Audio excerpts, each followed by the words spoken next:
Développer sa télépathie, cours, channeling, canalisation, vivre joyeusement sa mission de vie. Alors, qu'est-ce que la télépathie? C'est la capacité de transmission de pensée d'une personne à une autre.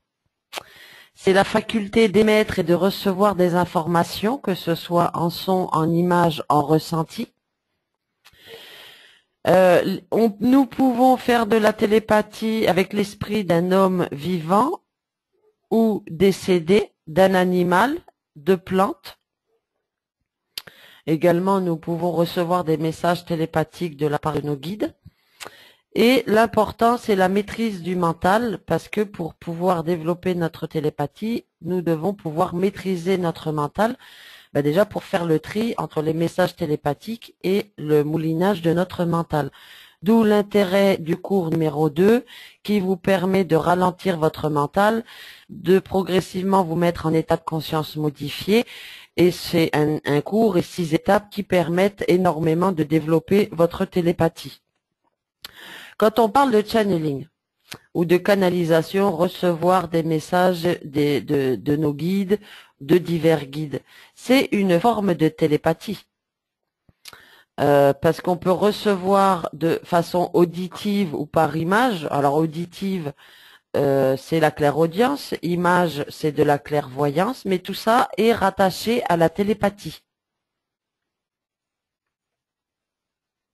Alors, en entraînement, pour développer sa télépathie, il est intéressant de maîtriser le voyage astral pour réaliser une sortie mentale, mais ce n'est pas obligatoire. Il est important d'émettre une intention pure, de recevoir ou d'émettre à une personne, un animal ou une plante.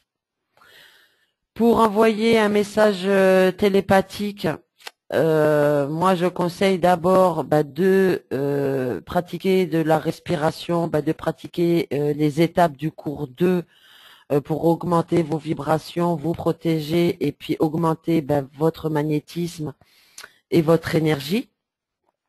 Alors par exemple, vous pouvez vous entraîner à envoyer un message télépathique à un ami pour qu'il vous appelle. Donc c'est de la concentration. Vous pouvez même visualiser que votre ami vous passe un appel téléphonique et vous émettez votre intention en demandant à ce que cet ami vous appelle. Alors c'est un très bon entraînement parce que plus vous allez vous entraîner, plus vous allez vous apercevoir, un ami ou un membre de votre famille, plus vous allez vous apercevoir que vous faites des progrès et que le temps de réaction de la personne envers qui vous envoyez un message télépathique est de plus en plus rapide. Par exemple, quand vous êtes dans une file d'attente, vous pouvez vous entraîner avec la personne qui est devant vous. Vous pouvez très bien émettre l'intention de lui envoyer de l'amour de guérison et de lui dire, quand tu ressens l'amour que je t'envoie, s'il te plaît, retourne-toi. Alors moi, c'est un exercice que j'ai pratiqué dans une file d'attente à la poste et c'est là où ça a été la révélation pour la télépathie parce que en m'entraînant, je me suis aperçu que le temps de retour pour que la personne se retourne était de plus en plus rapide. Alors j'ai commencé cet exercice il y a plus de 15 ans. Et ce sont des petits exercices qui permettent de se prouver à soi-même, parce que là, on a une preuve que la télépathie fonctionne et que nous avons tous cette capacité de télépathie.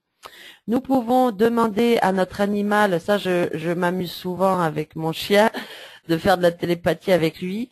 On peut demander à notre animal de venir près de nous ou d'aller à sa place. Moi, j'utilise la télépathie sur les animaux.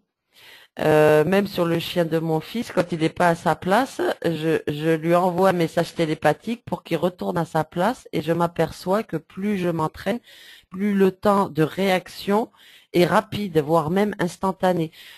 S'entraîner avec les animaux, c'est quelque chose que je trouve facile parce que de façon innée, les animaux sont télépathes entre eux. Donc, sont télépathes entre eux et avec nous. Donc pour eux, c'est une faculté qui est tout à fait normale et naturelle, la télépathie. Donc s'entraîner avec un animal, c'est quelque chose de facile, surtout si on a la chance d'avoir un animal près de nous. Et puis plus on s'entraîne, et bien plus on s'aperçoit que l'on est efficace. Donc pareil, on s'entraîne sur des choses simples. Tout réside dans votre intention et dans votre intention pure et dans votre volonté. Parce que quels que soient les exercices d'entraînement, ben, tous fonctionnent dans la mesure où votre intention de départ est pure et puis que votre volonté est forte. Donc pareil, dans les ateliers, nous nous entraînons et bien sûr ces différentes facettes de la télépathie. Il y a un jeu, moi j'appelle ça un jeu parce que ce sont les cartes de Zener. Alors vous fabriquez 5 cartes avec, sur une carte vous dessinez un carré, sur une autre carte vous dessinez un rond, sur une autre étoile une autre carte vous dessinez une étoile, sur l'autre des vagues et sur la 5e carte vous dessinez un plus. Vous demandez à un ami de choisir une carte et vous devinez la carte qu'il a choisie.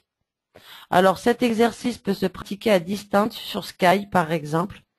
Et plus vous allez vous entraîner, donc les cartes de Zener, ce sont des motifs simples, mais après vous pouvez vous entraîner avec avec des formes ou des images plus complexes et essayer de deviner par télépathie, de recevoir l'image ou le mot que votre ami auquel votre ami est en train de voir ou de penser.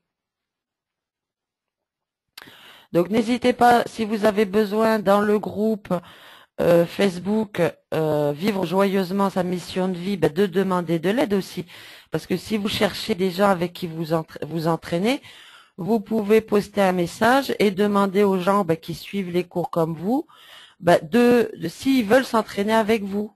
Ça vous fera un entraînement supplémentaire à se proposer aux ateliers. Et puis c'est plus on s'entraîne, plus nous prenons confiance, et puis plus nos facultés se développent. Alors, est-ce que c'est le nombre d'entraînements qui fait que les facultés se développent? À vous dire franchement, j'en sais rien.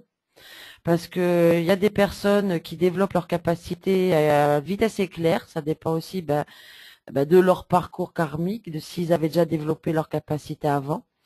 Mais moi, ce que je pense, c'est que ça dépend beaucoup de notre confiance en nous.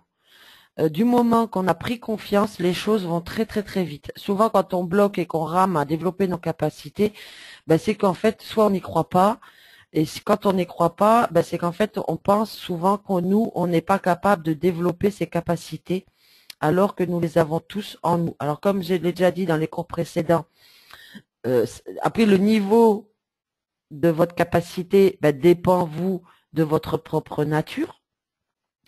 Mais quoi qu'il en soit, nous pouvons tous développer la télépathie, et la télépathie, c'est également une forme de channeling, parce que quand on est télépathe, c'est qu'on est canal et que des messages qui soient auditifs, visuels, passent d'un être à l'autre, et ça c'est du channeling, c'est de la canalisation.